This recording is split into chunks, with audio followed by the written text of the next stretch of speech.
প্রিয় শিক্ষার্থীরা, আমি তানজুমান আরা, প্রভাষক, পদার্থবিজ্ঞান বিভাগ। আজকে একাদশ শ্রেণীর শিক্ষার্থীদের জন্য পদার্থবিজ্ঞান প্রথম পত্র থেকে ভেক্টর অধ্যায় অর্থাৎ দ্বিতীয় অধ্যায় থেকে কয়েকটি টপিক নিয়ে আলোচনা করব। গত লেকচারে আমি কতিপয় কিছু ভেক্টর এগুলো বা স্পেশাল কিছু ভেক্টর নিয়ে আলোচনা করেছিলাম। সেই সূত্র ধরেই আজকেও কিছু সেরকমই কিছু টপিক নিয়ে আলোচনা করব। এখানে দেখো, প্রথমে টপিকগুলো আমি বলে দেই। সমান বা সম ভেক্টর কি এটা জানবো, বিপরীত বা ঋণাত্মক ভেক্টর, নাল বা শূন্য ভেক্টর, সরণ ভেক্টর, একক ভেক্টর, আয়তাকার বা আয়ত একক ভেক্টর। এখানকার মধ্যে দেখো মোস্ট ইম্পর্টেন্ট যে কয়েকটি ভেক্টর, একক ভেক্টর, আয়তাকার একক ভেক্টর, সরণ ভেক্টর। এই ভেক্টর এই তিনটা প্রায় সময় পরীক্ষায় আসে। আচ্ছা, শুরুতেই দেখো সমান ভেক্টর বা সম ভেক্টর কি। এর মধ্যে দেখো আমি ছোট্ট করে কিছু বিষয় লিখে রেখেছি সিম্পটম হিসেবে। দেখো, সমজাতীয়, মান সমান, একই দিকে ক্রিয়ারত, আমি এগুলো ব্যাখ্যা দিব। দেখো, সমান বা সম ভেক্টরটা কি এটা জানার আগে শিখে নিব যে আসলে সমজাতীয় আসলে কি। সমজাতীয়, দেখো সমজাতীয় মানে বেগ, ত্বরণ, এগুলো কি ভেক্টর রাশি আমরা জানি। তো সমজাতীয় বলতে যদি দুটি বেগ বোঝায় তাহলে এটা সমজাতীয়, দুটি ত্বরণ বোঝালে এটাও সমজাতীয়। কিন্তু একটি বেগ এবং একটি ত্বরণ হলে সেটা সমজাতীয় হবে না। আচ্ছা, তাহলে দেখো সমান ভেক্টর বা সমভেক্টরটা কি। দুই বা ততোধিক সমজাতীয় ভেক্টরের যদি ভেক্টরের মান সমান হয় এবং একই দিকে ক্রিয়ারত থাকে তাহলে সেই ভেক্টরকে সমান ভেক্টর বা সমভেক্টর বলে। দেখো, সমান ভেক্টর বা সমভেক্টর সমূহ সাধারণত সমান্তরাল, আর এরা সমজাতীয় হয় এবং এদের মান সমান হয় এবং দিক একই দিকে হয়। দেখো, আমি চিত্রের সাহায্যে একটু উদাহরণ দেখাই। মনে করো এ একটি ভেক্টর, আর মনে করো বি আরেকটি ভেক্টর। এখানে দেখো আমি হাতে এঁকেছি, তারপর এই দুটি এ এবং বি এর মান কিন্তু সমান, অর্থাৎ এ ইকুয়াল টু বি। এক্ষেত্রে সমান ভেক্টরের ক্ষেত্রে এদের পাদবিন্দু আমি আরেকবার স্মরণ করে দিই। দেখো, পাদবিন্দু কি, যেখান থেকে এই রেখাটা যাত্রা শুরু করবে এটা হলো পাদবিন্দু বা আদি বিন্দু, আর যেখানে এই রেখাটা শেষ হলো এই পয়েন্টটাকে বলতেছি প্রান্তিক বিন্দু বা শীর্ষবিন্দু। আচ্ছা, সমান ভেক্টরের ক্ষেত্রে পাদবিন্দুর ওটা ভিন্ন ভিন্ন জায়গায় হতে পারে, কিন্তু এদের মান সমান হবে এবং দিক, অর্থাৎ দিক একই দিকে ক্রিয়ারত হবে এবং সমজাতীয় হতে হবে। এখানে দেখো, সমান ভেক্টরের ক্ষেত্রে তো আমি সংজ্ঞা সহ এবং উদাহরণটা দেখা দিলাম, যেখানে এ একটা ভেক্টর, বি একটা ভেক্টর, এ এবং বি এর মান সমান এবং এরা একই দিকে ক্রিয়ারত থাকবে। এবার দেখো, এটা গেল সমান ভেক্টর। এবার আসি বিপরীত ভেক্টর বা ঋণাত্মক ভেক্টর। বিপরীত বা ঋণাত্মক ভেক্টর বা নেগেটিভ ভেক্টর, এর নাম শুনে তো বুঝে গেছে যে অবশ্যই একটা ভেক্টর আর একটা ভেক্টরের বিপরীত হবে। তাহলে এখানে দেখো যে যদি একটা ভেক্টর হয় এ, আরেকটা হলো কি, মনে করো বি ভেক্টর, এটি হলো বি, অর্থাৎ বিপরীত দিকে। তাহলে যদি বিপরীত বা ঋণাত্মক ভেক্টরের সংজ্ঞা দেই তাহলে কি হবে, সমজাতীয় ভেক্টরের মান যদি সমান হয় এবং এদের দিক পরস্পর কি হয়, বিপরীতমুখী হয়। অর্থাৎ দেখো, এ একটা ভেক্টর, বি আর একটা ভেক্টর, দুইটা কিন্তু পরস্পরের বিপরীত। এই ভেক্টরটিকেই বলতেছি বিপরীত বা ঋণাত্মক ভেক্টর। এক্ষেত্রে আমরা কি বলতে পারি যে এটা হলে হবে কি, equal to B equal to, এটা আমরা কি বলতে পারবো, মাইনাস এ, অর্থাৎ একটা আর একটার বিপরীত হবে। এবার আসি, দেখো নাল বা শূন্য ভেক্টর কি। এখানে শূন্য ভেক্টর বলতে সহজেই বলা যায় যে ভেক্টরের মান শূন্য সেটিকেই বলতেছি আমরা নাল ভেক্টর। এখন এই সমমানের দুইটা ভেক্টরের যদি এই শূন্য ভেক্টরের ক্ষেত্রে দেখো এর পাদবিন্দু এবং শীর্ষবিন্দু একটা জায়গায় হবে। এখান থেকে যদি একটা ভেক্টর বিবেচনা করি, মনে করো এটি একটি ভেক্টর, এটি হলো মনে করো এ, সমান দুইটা ভেক্টর পরস্পর, এটি এখানে পাদবিন্দু থেকেই শুরু হবে এবং এইটা পাদবিন্দু শীর্ষবিন্দু একটাই, আর একটা বিপরীতমুখী ভেক্টর মনে করো এ। এই দুই ভেক্টরের লব্ধি কি হয়, দেখো লব্ধি কি হবে, এই দুটি ভেক্টরের লব্ধি যদি যোগ করে দেই তাহলে কি হবে, মাইনাস এ, কারণ কি একটা আর একটার বিপরীতমুখী, তাহলে কি হবে শূন্য। অর্থাৎ যে ভেক্টরের লব্ধি কি হবে, ভেক্টর দ্বয়ের লব্ধি শূন্য হবে, সেই ভেক্টরটাই মূলত কি শূন্য ভেক্টর। শূন্য ভেক্টরকে সাধারণত কি এই জিরো দিয়ে তার তীর চিহ্ন উপরে, ভেক্টর হলে কি সেটির উপর তীর চিহ্ন হয়, তীর চিহ্ন সরলরেখা, এটিকে চিহ্ন দ্বারা প্রকাশ করা হয়। এই যে শূন্য ভেক্টরকে এটি দ্বারা প্রকাশ করা হয়। আচ্ছা, এখন দেখো সরণ ভেক্টর তাহলে কি। সরণ ভেক্টর সংজ্ঞা যাওয়ার আগে বলে দিতে চাই যে তোমাদের নিশ্চয়ই মনে আছে যে অবস্থান ভেক্টর, অবস্থান ভেক্টর, অবস্থান ভেক্টরের সঙ্গে আমরা কি শিখেছিলাম যে প্রসঙ্গ কাঠামোর মূল বিন্দুর সাপেক্ষে অন্য কোনো বিন্দুর অবস্থান নির্ণয়ের জন্য যে ভেক্টর ব্যবহার করা হয় তাকে বলতেছি অবস্থান ভেক্টর। এই অবস্থান ভেক্টরকে আমরা কি বলতে পারতাম যে ব্যাসার্ধ ভেক্টরও। এখন দেখো অবস্থান ভেক্টরের চিত্রটা কি ছিল, দ্বিমাত্রিক স্থানাঙ্ক ব্যবস্থায় আমি দেখিয়ে দেই তোমাদের। দেখো দ্বিমাত্রিক স্থানাঙ্ক ব্যবস্থায় এখানে প্রসঙ্গ কাঠামোর মূল বিন্দু কোনটা, মূল বিন্দু হলো ও। এইখান থেকে যদি প্রসঙ্গ কাঠামোর মূল বিন্দু থেকে অন্য একটা বিন্দুর কথা বলতেছি, অন্য একটা বিন্দুর অবস্থান, মনে করো সেইটার নাম হলো পি, অন্য একটা বিন্দুর অবস্থান নির্ণয়ের জন্য যে ভেক্টর ব্যবহার করা হয়, অর্থাৎ এখানে O P vector equal to আমরা ভেক্টরটা ব্যবহার করলাম, আর এইটা কি বলতেছি আমরা অবস্থান ভেক্টর। তাহলে অবস্থান ভেক্টর যদি এটা হয় সরণ ভেক্টর, তাহলে কি সরণ ভেক্টর হলো কোনো বস্তুর অবস্থান ভেক্টরের পরিবর্তনকেই বলতেছি সরণ ভেক্টর। আচ্ছা, অবস্থান ভেক্টর আমরা তো জানি এইটা, এই চিত্রের দ্বিমাত্রিক স্থানাঙ্ক ব্যবস্থা, এই চিত্রটি দেখতেছি। এখন তাহলে সরণ ভেক্টরের ক্ষেত্রে যদি কোনো বস্তুর যদি শেষ অবস্থান ভেক্টর বিবেচনা করি আমরা, শেষ অবস্থান ভেক্টর মনে করো এটা আরেকবার এঁকে নেই, শেষ অবস্থান ভেক্টর আর এফ এটি হয়, আর আদি অবস্থান ভেক্টর মনে করো এটা হলো, এটি হলো আদি অবস্থান ভেক্টর মনে করো আর আই, এটি যদি হয় তাহলে সরণ ভেক্টর কি হবে, সরণ ভেক্টর হবে ডেল আর, অর্থাৎ শেষ অবস্থান ভেক্টর এবং আদি অবস্থান ভেক্টরের পরিবর্তন বা পার্থক্যটাই বলতেছি আমরা সরণ ভেক্টর। তাহলে আমরা এইভাবে লিখতে পারি পার্থক্য, del R equal to R F minus R I, এটিকেই বলতেছি আমরা কি সরণ ভেক্টর। শিক্ষার্থীরা এখন দেখো যে একক ভেক্টর কি। একক ভেক্টরে দেখো, একক ভেক্টরের মধ্যে এখানে সংজ্ঞাটা আমরা পাবো যে ভেক্টরের মান এক একক সেটিকেই বলতেছি, মানে এক যে ভেক্টরের মান এক তাকেই বলতেছি আমরা একক ভেক্টর। আচ্ছা, একক ভেক্টরকে টুপি চিহ্ন দ্বারা প্রকাশ করা হয়, টুপি চিহ্ন কীরকম দেখো এইরকম। আবার এটাকে আমরা কি বলতে পারি, ক্যাফ বা হ্যাটও বলতে পারি, এটি দ্বারা প্রকাশ করা হয়। আচ্ছা, একক ভেক্টরের উদাহরণ হিসেবে দেখো, মনে করলাম একটি সরল রেখা, আমি হাত দিয়ে এঁকেছি, একটু বাঁকা হতে পারে, দেখো এটা হলো মনে করো পি আর একটি সরল রেখা। এই পি আর সরল রেখায় আমরা একটি ভেক্টর অঙ্কন করলাম, মনে করো এখান থেকে এ পর্যন্ত পি কিউ ইকুয়াল টু কি, P Q equal to A vector বিবেচনা করলাম, এটিকে এখানে লিখলাম, এটি টোটালটা এখান থেকে এই পর্যন্ত, এটা আদি বিন্দু যদি হয় এটা হলো শেষ বিন্দু, এটি হলো P Q equal to A vector.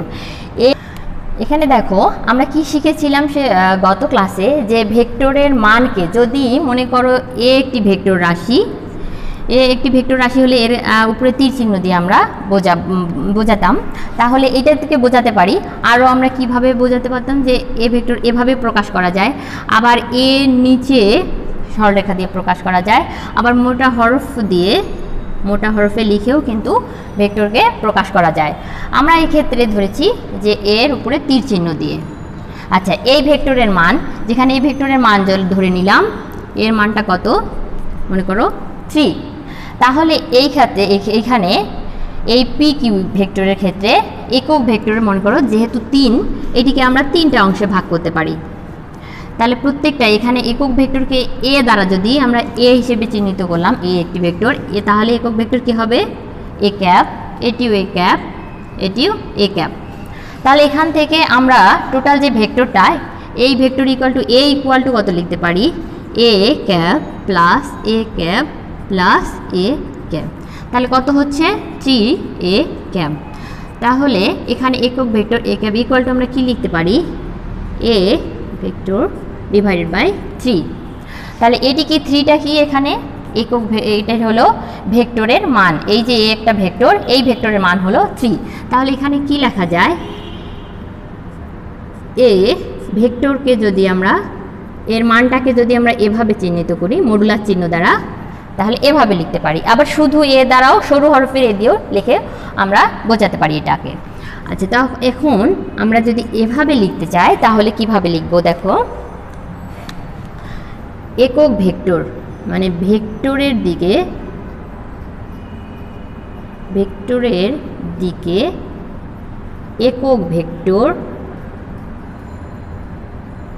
একক ভেক্টর ইকুয়াল টু কি লিখতে পারতেছি, এখানে এটা হলো ভেক্টর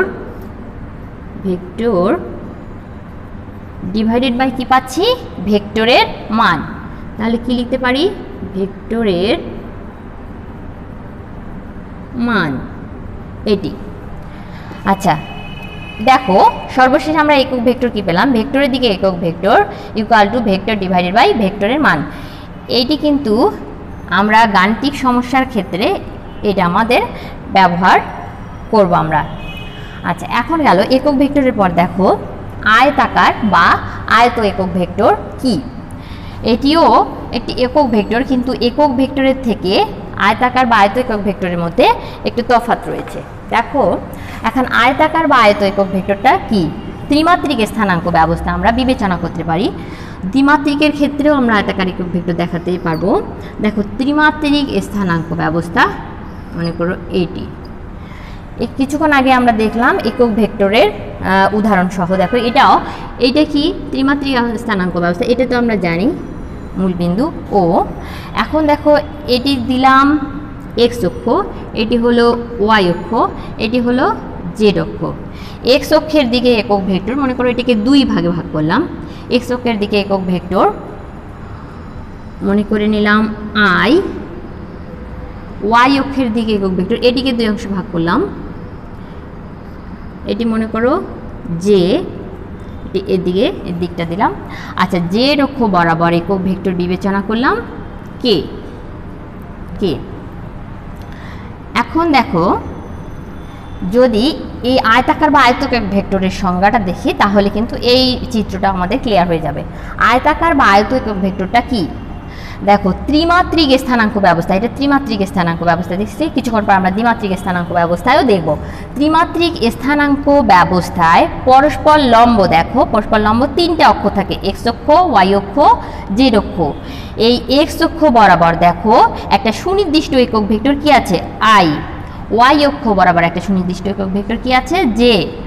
এবং জেড অক্ষ বরাবর একটা সুনির্দিষ্ট একক ভেক্টর কি আছে, কে। এই যে আই জে কে দেখতেছি, আই একক ভেক্টর, জে একক ভেক্টর, কে একক ভেক্টর। এই আই জে কে কেই মূলত কি বলা হয়, আয়তাকার বা আয়ত একক ভেক্টর। এখন দেখো স্থানাঙ্ক ব্যবস্থার ক্ষেত্রে যে কোনো ভেক্টরকে আমরা কি করতে পারি, একক ভেক্টরের মাধ্যমে প্রকাশ করতে পারবো যে কোনো ভেক্টরকে। এখন এখানে দেখো যে স্থানাঙ্ক ব্যবস্থার ক্ষেত্রে ত্রিমাত্রিক স্থানাঙ্ক ব্যবস্থায় এক্স ওয়াই জেড অক্ষ বরাবর একক ভেক্টর কি কি থাকে, আই জে কে। দ্বিমাত্রিক স্থানাঙ্ক ব্যবস্থায় তাহলে কি থাকবে, দেখো দ্বিমাত্রিক স্থানাঙ্ক ব্যবস্থায় মনে করলাম এটা এক্স অক্ষ, এটা হলো ওয়াই অক্ষ। আচ্ছা, এক্স অক্ষ বরাবর তাহলে একক ভেক্টর কি থাকবে, আই, এবং ওয়াই অক্ষ বরাবর একক ভেক্টর কি হবে, জে। দ্বিমাত্রিক স্থানাঙ্ক ব্যবস্থায় তাহলে আমরা এক্স ওয়াই অক্ষ বরাবর কি পাবো, একক ভেক্টর আই এবং জে। ত্রিমাত্রিক স্থানাঙ্ক ব্যবস্থায় একক ভেক্টর কি পাবো, এক্স ওয়াই জেড অক্ষ বরাবর আই জে কে। এখন দেখো আয়তাকার বা আয়ত একক ভেক্টর এবং একক ভেক্টরের মধ্যে তাহলে পার্থক্যটা কি, এই দুটির মধ্যে পার্থক্যটা কি। এখন দেখো একক ভেক্টর আমরা যে কোনো ভেক্টর দিয়ে প্রকাশ করতে পারবো, কিন্তু দেখো আয়তাকার বা আয়ত একক ভেক্টর শুধুমাত্র দেখো এক্স ওয়াই জেড এর জন্য আই একক ভেক্টর, জে একক ভেক্টর, কে এই তিনটি দ্বারা প্রকাশ করতে পারবো। এটা দ্বিমাত্রিকের ক্ষেত্রে হলে যেটি বললাম, দ্বিমাত্রিকের ক্ষেত্রে হলে এক্স ওয়াই জেড অক্ষ বরাবর আই এবং জে, আর ত্রিমাত্রিক স্থানাঙ্ক ব্যবস্থার ক্ষেত্রে এক্স ওয়াই জেড অক্ষ বরাবর আই একক ভেক্টর, জে একক ভেক্টর, কে একক ভেক্টর, এইটার দ্বারা আমরা প্রকাশ করতে পারবো। কিন্তু একক ভেক্টরের ক্ষেত্রে যেটি বললাম, যে কোনো একক ভেক্টর দ্বারাই আমরা এটা কি প্রকাশ করতে পারবো। শিক্ষার্থীরা, কিছুক্ষণ আগে আমরা দেখলাম যে অনেকগুলো ভেক্টর, অর্থাৎ স্পেশাল কিছু ভেক্টর দেখলাম। এখন আমি তোমাদের যেটি দেখাবো সেটি হলো ভেক্টরের যোগ, ভেক্টরের যোগের নিয়মগুলো, আসলে কিভাবে ভেক্টরের যোগ করতে হয় এবং ভেক্টরের সাথে ভেক্টরের বিয়োগও দেখব। আচ্ছা, এখন দেখো যে ভেক্টরের যোগের ক্ষেত্রে দুই বা ততোধিক সমজাতীয়, দুই বা ততোধিক ভেক্টরের যদি যোগ করতে চাই তাহলে কি করতে হবে? সেক্ষেত্রে দেখো সমজাতীয়, যেটা আমরা একটু আগে দেখলাম যে সমজাতীয় মানে দুটি বেগ এবং দুটি ত্বরণ, এগুলো হলো সমজাতীয়। একটি বেগ এবং একটি ত্বরণ কিন্তু সমজাতীয় নয়। আচ্ছা দেখো, এক্ষেত্রে ভেক্টর যোগের ক্ষেত্রে সমজাতীয় এবং একই জাতীয় ভেক্টর যোগ করে নতুন একটা ভেক্টর পাওয়া যায়। এই যে নতুন যে ভেক্টর পাওয়া যাবে দুই বা ততোধিক ভেক্টর যোগ করে, এই নতুন ভেক্টরটাকেই বলতেছি লব্ধি ভেক্টর। মানে ওই দুই বা ততোধিক ভেক্টরের যোগফলটা যেটা পাচ্ছি সেটাই মূলত লব্ধি ভেক্টর। আর এই সময় দেখবে যে দুই বা ততোধিক আমরা ভেক্টরগুলো নিব তারা কি ওই একই সময়ে ক্রিয়ারত থাকবে। এখন কথা হলো যে দুইটা ভেক্টর, মনে করো এ ভেক্টর ধরলাম, দুইটা ভেক্টরের যোগফল, এই যে দুইটার যোগফল এ এবং বি ভেক্টর যোগ করে মনে করো লব্ধি ভেক্টর পেলাম সি, এটা হলো লব্ধি ভেক্টর ধরলাম, সি পেলাম। এই যে দুইটা ভেক্টর যোগ করতেছি, এই যোগ করে যে লব্ধি ভেক্টরটা পাচ্ছি, যে ভেক্টরগুলো যোগ করে পাচ্ছি এগুলো বলতেছি লব্ধি উপাংশ, ওই ভেক্টরের লব্ধি উপাংশ এগুলোকে বলতেছি। এখন দেখো দুইটা ভেক্টর যোগ করার ক্ষেত্রে কি নিয়ম? মনে করো তোমাকে দুইটা ভেক্টর দিয়ে দিল, এ এবং বি দুইটি সমান ভেক্টর। আমি যদি এঁকেছি আমার একটু এদিক সেদিক হতে পারে, কিন্তু দুইটা ভেক্টরই সমান, এ ভেক্টর বি ভেক্টর সমান ভেক্টর হতে হবে এবং এরা একই সময়ে একই দিকে ক্রিয়ারত হবে। এক্ষেত্রে দুইটা ভেক্টরের যোগ মনে করো এখানে দিয়ে দেওয়া থাকলো, তাহলে দুইটা ভেক্টর তুমি কিভাবে যোগ করবে? এখানে ভেক্টরের কিছু নিয়ম আছে। দেখো, এ ভেক্টর এভাবে, যে ভেক্টর যেভাবে দেওয়া থাকবে ওভাবেই তোমাকে ভেক্টরের যোগ বা চিত্র অঙ্কন করতে গেলেও সেভাবে করতে হবে। আমরা কিন্তু ভেক্টরের শুধুমাত্র স্থানান্তর করতে পারবো, তার ডিরেকশন অর্থাৎ দিক বা অবস্থার পরিবর্তন করতে পারবো না। মনে করো এখানে এ একটা ভেক্টর দেওয়া আছে, বি একটা ভেক্টর দেওয়া আছে, আমরা যদি এখানে অঙ্কন করতে চাই এভাবে এই ভেক্টরটাকে এখান থেকে এখানে স্থানান্তর করে নিয়ে আসবো, এই বি ভেক্টরটাকে এখান থেকে এখানে স্থানান্তর করে নিয়ে এসে আমরা এর লব্ধি ভেক্টর বের করব। এখন দেখো দুটি ভেক্টর যোগের ক্ষেত্রে নিয়ম কি? যদি আমরা কি জানি যে একটা ভেক্টরের পাদবিন্দু হলো এটি, শীর্ষবিন্দু হলো এটি। মনে করো এইখানে একটা ভেক্টরের, দুইটা ভেক্টরের যোগের ক্ষেত্রে যেটি বলতেছি যে একটি ভেক্টরের পাদবিন্দু অপর ভেক্টরের কি, এটা হলো শীর্ষবিন্দু। এই প্রথম যে ভেক্টরটি থাকবে, প্রথম ভেক্টরের শীর্ষবিন্দুর সাথে আরেকটি ভেক্টরের পাদবিন্দু যোগ করে স্থাপন করতে হবে। তারপর কি করতে হবে? দেখো যে প্রথম ভেক্টরে যেটি পাদবিন্দু থাকবে সেটি পরবর্তী যে দ্বিতীয় ভেক্টরের শীর্ষবিন্দু বরাবর একটি সরল রেখা অঙ্কন করতে হবে। এই সরলরেখার দৈর্ঘ্যটাই মূলত বোঝাবে লব্ধি ভেক্টর। এখন দেখো আমি এই যে কথাগুলো বললাম এটি যে উদাহরণের সাথে চিত্রের মাধ্যমে দেখালে তোমরা সহজেই বুঝতে পারবে। এখানে দেওয়া আছে মনে করো এ একটা ভেক্টর, এই ভেক্টরটাকে এখানে স্থানান্তর করে মনে করো নিয়ে আসলাম, এই ভেক্টরটি স্থানান্তর করে নিয়েছিলাম, এটির নাম হলো কি, এটি হলো এ ভেক্টর। এখন আরেকটি ভেক্টর দেওয়া আছে বি ভেক্টর। আমাদের যোগের নিয়মের ক্ষেত্রে বলা আছে কি যে প্রথম ভেক্টরের শীর্ষবিন্দুর সাথে দুইটি ভেক্টর যোগ করার ক্ষেত্রে প্রথম ভেক্টরের শীর্ষবিন্দুর সাথে দ্বিতীয় যে ভেক্টর তার কি হবে, পাদবিন্দু, অর্থাৎ এই ভেক্টরটাকে আমরা এখানে স্থানান্তর করে নিয়েছিলাম আরেক ভেক্টরে, প্রথম ভেক্টরের শীর্ষবিন্দুর সাথে দ্বিতীয় যে ভেক্টরটি থাকবে তার পাদবিন্দু স্থাপন করলাম, এটি হলো বি ভেক্টর। তারপর দেখো প্রথম ভেক্টরের পাদবিন্দু থেকে পাদবিন্দুর সাথে দ্বিতীয় ভেক্টরের শীর্ষবিন্দু বরাবর একটি সরল রেখা অঙ্কন করতে হবে। এই যে সরল রেখাটি পেলাম, এই সরল রেখার দৈর্ঘ্যই মূলত লব্ধি নির্দেশ করবে। এটি হলো লব্ধি নির্দেশ করবে। কার লব্ধি? অর্থাৎ দুইটা ভেক্টর, এ ভেক্টর প্লাস কি হবে বি ভেক্টর, এটি এই লব্ধি যদি হয় সি, মনে করো সি লব্ধি বিবেচনা করলাম সি, এটি। এখন দেখো এই ভেক্টরে এই লব্ধি তাহলে দিকটা কি হবে? দেখো প্রথম ভেক্টরের পাদবিন্দু হতে, প্রথম ভেক্টরের পাদবিন্দু থেকে এই দ্বিতীয় ভেক্টরের শীর্ষবিন্দু বরাবর এর দিকটা হবে, অর্থাৎ এরকম হবে।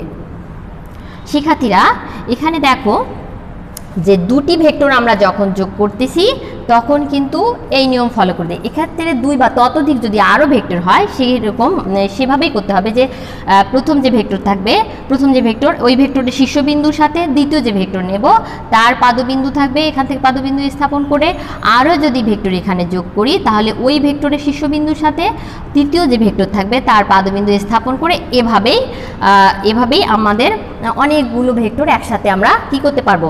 যোগ করতে পারবো। এইটি তো দেখলাম আমরা ভেক্টরের যোগের ক্ষেত্রে। তাহলে ভেক্টরের বিয়োগের ক্ষেত্রে কি হবে? ভেক্টরের বিয়োগের ক্ষেত্রে এরকমই হবে, কিন্তু প্রথম ভেক্টরে একটা ভেক্টর মানে দুইটা ভেক্টর যদি আমরা বিবেচনা করি, সেই দুইটা ভেক্টরের ক্ষেত্রে একটা ভেক্টর মনে করো এ আর একটা ভেক্টর বি, এর ডিরেকশনটা অর্থাৎ দিকটা কি হবে?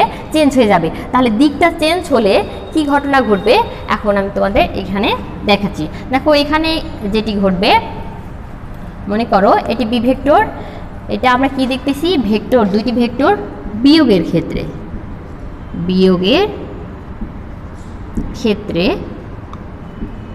দুইটি ভেক্টর বিয়োগের ক্ষেত্রে দেখো মনে করো বিয়োগের ক্ষেত্রে হলে এই ভেক্টরের ডিরেকশনটা কি হবে? চেঞ্জ হয়ে যাবে, চেঞ্জ হয়ে গেল, অর্থাৎ একটি আরেকটির বিপরীত হলো, একটি আরেকটির বিপরীত হলো। তাহলে এই ভেক্টরে আমরা অঙ্কন করব কিভাবে? দেখো এখানে এই ভেক্টরটা এখানে নিয়ে আসলাম স্থানান্তর করে, মনে করো এটি হলো এ ভেক্টর।